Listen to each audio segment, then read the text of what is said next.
นี้เราจะทำสตรอเบอรี่ช็อตเค้กอันนี้ก็คือไข่ขาวอันนี้คือไข่แดงอันนี้คือเนย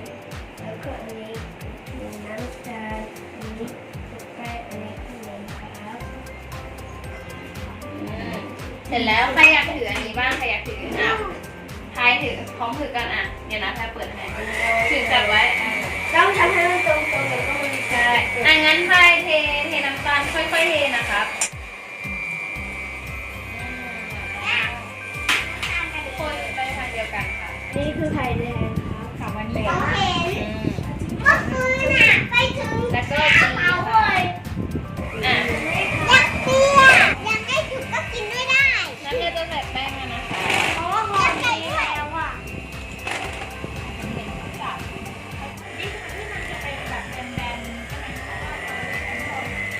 ใช่แล้วก็มีวิปครีม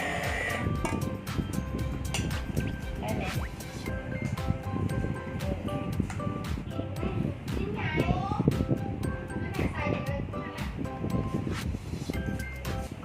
อันนี้ไม่ได้ทำครับแค่รอระหว่างรอเค้กถ้าไม่อยากทำไมไม่มีที่แต่งการค้าของเราให้ขอช้อนหน่อยขอช้อนหน่อยเอาอะไรที่เล็กที่สุดในปัตตภีพี่เอาช้อนนี้ช้อนค่ะเดี๋ยวอี้เอาให้ชอบช็อกโกแลตอร่อยไหมอันนี้ไม่ใช่ช็อกโกแลตนะอันนี้คือโอนตินไมโลทำไมไอติมไมโลกับอบเสร็จแล้วครับและนะเราจะมาตกแต่งเค้กครับยี่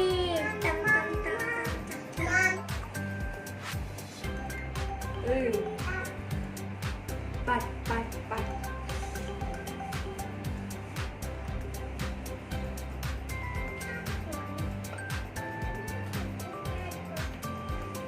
เอาไปวิปครีมก่อนครับ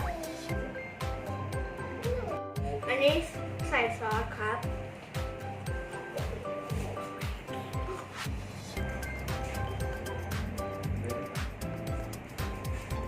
เราจะเอาเค้กไปประกบครับ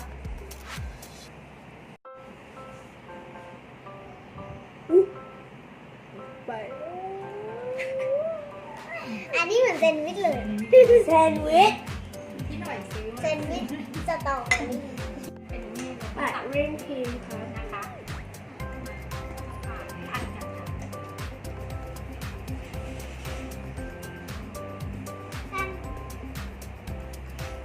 บายบายสตรอเบอรี่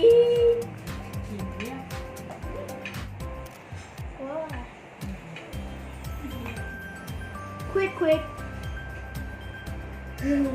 ไม่เหมือนสตรอเบอรี่ช็อตเค้กอันนี้ไม่ใช่สตรอเบอรี่ช็อตเค้กนี่ตกแต่งข้างๆเป็นแซนด์วิชเป็นแซนด์วิชสีขาวใส่สตรอเบอรี่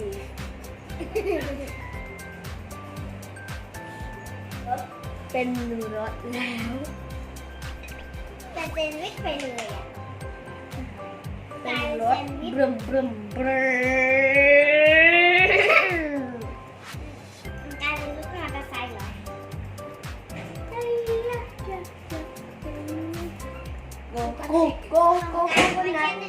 โกนัทโ